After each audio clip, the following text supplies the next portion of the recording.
dood cajiib ah oo u dhaxaysa wiilal yaryar oo muslimiin ah iyo wadaaddo gaala ah oo cabqariyiin ah ayaa ka socota halkan.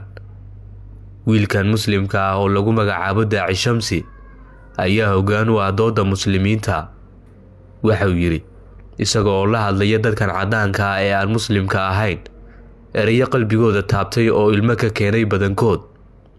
waxa uu yiri 2 milyan oo dollar ayaan ku siiyay, ugu yaraan maxay tahay inaad idhaahdo?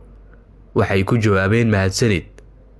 isaga oo hadalkiisa sii wato waxa uu yiri hadda haddii aan ku yiraahdo waxaan ku siinayaa 2 milyan oo dollar ee iga siisa labadaada indhood maxaad leedahay?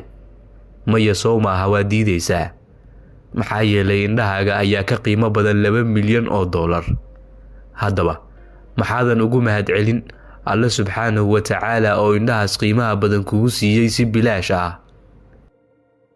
halkan waa meel fagaara ah oo ay iskugu yimaadaan dadka doodaha jecel, gaar ahaan doodaha la xiriira diimaha, waxaana loo yaqaan Speaker's Corner oo ku taala caasimadda London ee waddanka Ingiriiska. wiilkan dhalinyarada ah oo lagu magacaabo Shamsi waa daaci 10 sano ee la soo dhaafay isku howlay inuu diinta fahamsiiyo dadyowga kala duwan ee baadiyeysan.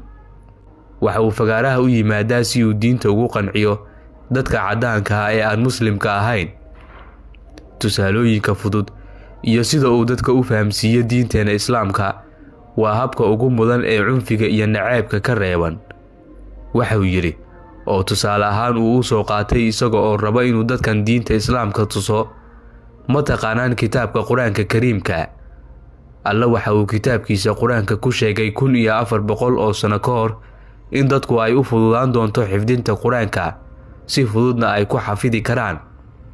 waxa uu yiri su'aashan idin weydiin doono waxay tahay, idinkoo og baaxadda kitaabka Quraanka Kariimka oo ay kor ka xifdisan yihiin 100 milyan oo muslimiin ah, buug kasta ha ahaado, yaa sidaa oo kale buug dhan xifdin kara, weliba xaraf u xifdin kara sida muslimiinta ay u xifdiyeen Quraanka?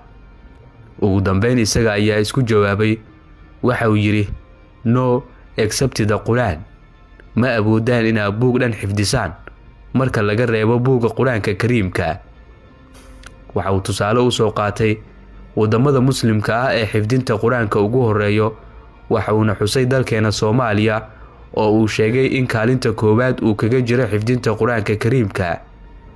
sidoo kale waxa uu sheegay in qaaradaha Afrika, Yurub iyo Ameerika laga heli karo dad xifdisan Quraanka oo dhan.